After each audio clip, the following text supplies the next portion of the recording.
Hello, this is Jean Marie Ward for Buzzy Magazine. With me today is writer, physicist, and winner of the 2019 Heinlein Award, Gregory Benford. Welcome, Greg. Glad to be here. We're so glad to have you. Your most recent published books are both alternate history. The Berlin Project looks at the world that might have been if the U.S. had the A-bomb before D-Day. Rewrite offers a sequel to your classic Timescape with a Groundhog Day twist. What occasioned this desire to remake recent history? Because it's so tempting. There were so many pivot points, particularly in World War II. And I, as a physicist, was very close to the issue of how do you get the uranium 235 to make bombs. You have to separate it out from the heavier 238 isotope. And the decision of how to do that had two choices, and General Groves was forced to make the choice because the scientists were divided, and he chose the wrong one. And it cost us a year in the Second World War. It's generally agreed by historians that had we suggested or made happen centrifugal separation, spinning cylinders, we would have chopped a year off the gaseous diffusion that Oak Ridge used and spent $1 billion doing. So how would that change the war? You would have the bomb at D-Day? Well, how would you use it? And I use this title, the Berlin Project, because that's what the scientists in the project called it the first few years, because the target was Berlin. Groves thought that was too obvious, so he called it the Manhattan Project and opened an office in Manhattan to give the excuse. Well, of course, it was near Columbia University where all this work was done, but still, they were always focused on Berlin.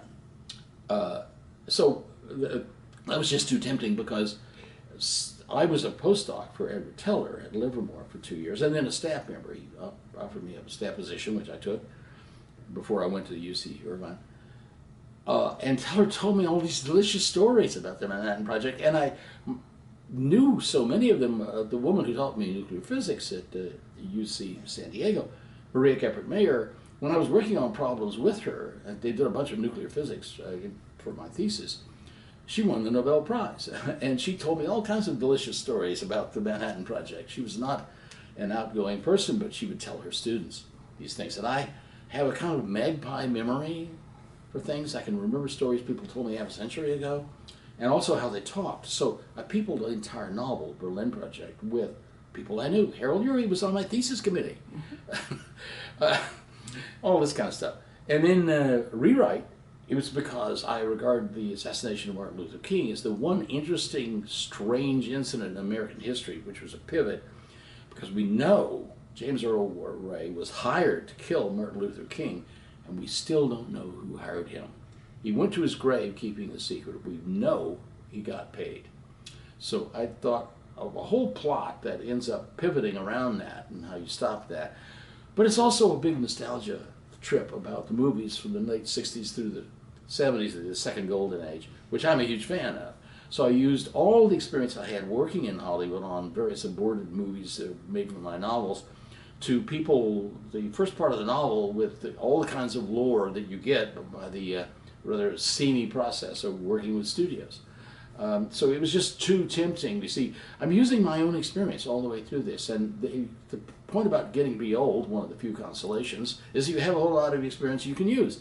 You can mine the past because you were there, you knew it. You knew it in a way that no historian will ever know it because you lived it. And that's so tempting that I just gave into it. And in fact, after I finished the present novel called Shadows of Eternity, which is about a SETI library 2 centuries from now when we have lots of messages. After that, I'm going to do a set of novels set in the 80s into the 90s because of my long history with the CIA. Because I'm just mining my own past. I did a lot of intelligence operations because I speak German and Russian. Or rather, Gregory Benford and ich kann Deutsch sprechen. And I used all that, so come on. Life is essentially, for a novelist, a whole lot of material. One of the great problems of novelists is they spend most of their adult life alone in a room looking at a screen. not the kind of thing you can write about. So that's why so many writers, I think, write about adultery. It's the only material they have. That's so sad. Well, it depends on your point of view. Well, somebody always gets hurt. How has your perspective on humanity's possible futures changed in the 50-plus years you've been writing fiction? I was also always a Heinlein optimist. I saw the opening of the space program in 1957 when I was 16 years old as the thing which actually propelled me and my brother, I'm an identical twin, to becoming physicists, because we saw the space program as a metaphor for an expansive future, and it still is.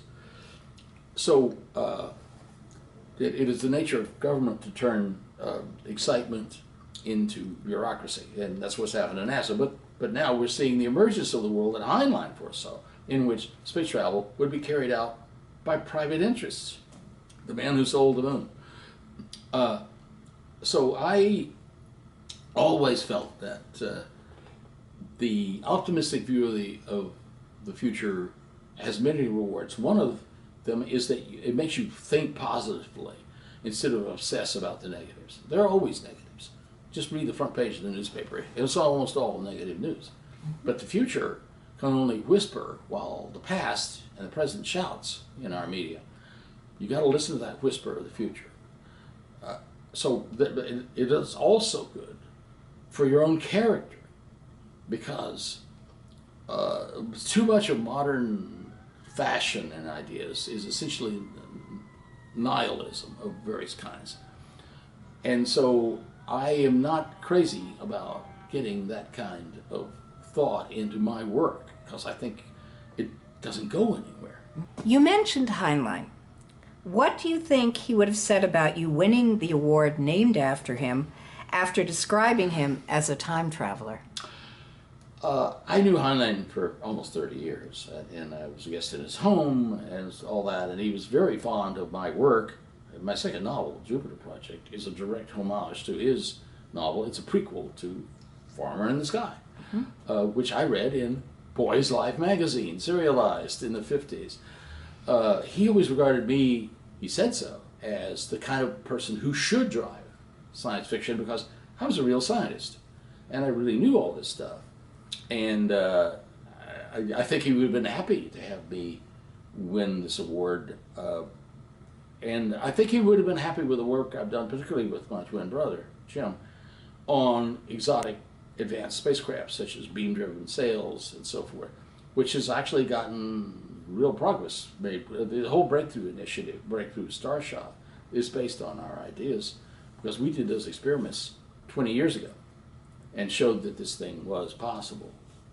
Now they're spending $10 million a year to try to develop it. Hey, it takes a while Yeah. when you do something new. This addresses the next question. You had a long and much honored career as an astrophysicist and professor at the University of California, Irvine.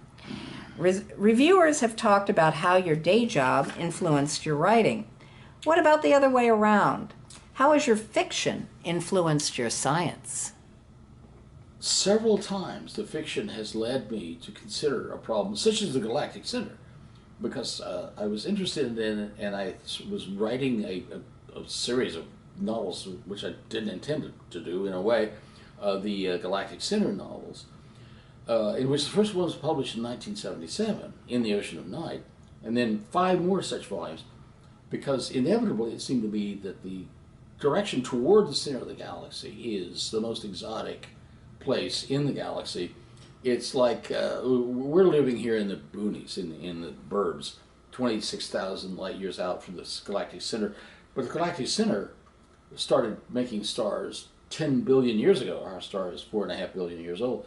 So that's the Times Square of the galaxy. We're living in Jersey somewhere. Inevitably, the whole focus of this series, which is about the fact humans discover, that the galaxy is largely dominated by machine intelligences because they last longer. We tend to wear out and have short lifespans too. So I was led to be interested in it, and then in the late 1980s, a colleague of mine, Mark Morris at UCLA, showed me a picture of radio filaments, which were 100 light years long, were very luminous. We could see them 26,000 light years away in the microwave frequencies. And weirdly enough, there were a bunch of them aligned like this, parallel filaments that were radiating synchrotron emission from relativistic particles. And I gave that constellation its name, the Claw, because it really looks like a kind of a claw. And so I started to think about it, and I developed an electrodynamic model for how those were produced and why they're so luminous and blah blah. I actually predicted that one of them would kink, and 5 years later they discovered the snake, which has 2 kinks in it, which is 200 light years long, because the longer the thing, the more likely it is to kink. Yes. And so I was very pleased with that, because I actually made a prediction, which is not often in astrophysics, since you can't control the experiments, they're done by God. So I was led into that work, which I still keep track of. The Galactic Center is enormously well studied. Somewhere in the next year, they're going to print or finally process an actual halo map of the black hole at the Galactic Center. A couple of months ago, we saw the galaxy M87, which is a giant billion stellar mass black hole, and we saw its halo effect just as the calculations predicted from general relativity. Well, I know they've got a lot of data on our little neighborhood mini-mark black hole, which has a mere 4 or so million stellar masses in it, and we're going to get that image too. So you see, it's local boy does good. It's we're going to be able to see the galactic center in ways that no one ever thought we could. Not certainly not I when we started working on it. I never thought they could do that with a black hole. But now we have such greater capabilities, including LIGO, gravitational waves. See, astronomy is the place where the windows keep getting thrown open on new vistas. So it's infinitely inspirational. Although it's hard to write about, I admit. It's hard to turn black holes into a storyline. But that's our job as science fiction writers. We're coming up against the end of the interview, Greg. And there's always one question I ask. Is there anything you'd like to add before we end? I've been immensely grateful to the field of science fiction and science because they are commingled, primarily in American culture, first in American culture, modern science fiction, because it shaped our lives. My brother and I grew up in an Army brat family, and the opening of the skies by Sputnik in 1957, when we were 16, showed us that the world we read and dreamed about and published fancies about in the SF community was really going to happen. Here it came, out of the blue. And everything changed. The high school curriculum changed. Suddenly we were going to high school in Dallas, and in senior year there was college calculus, college physics, college English. Hadn't been there 6 months before. The U.S. in those days could turn on a dime and get something done.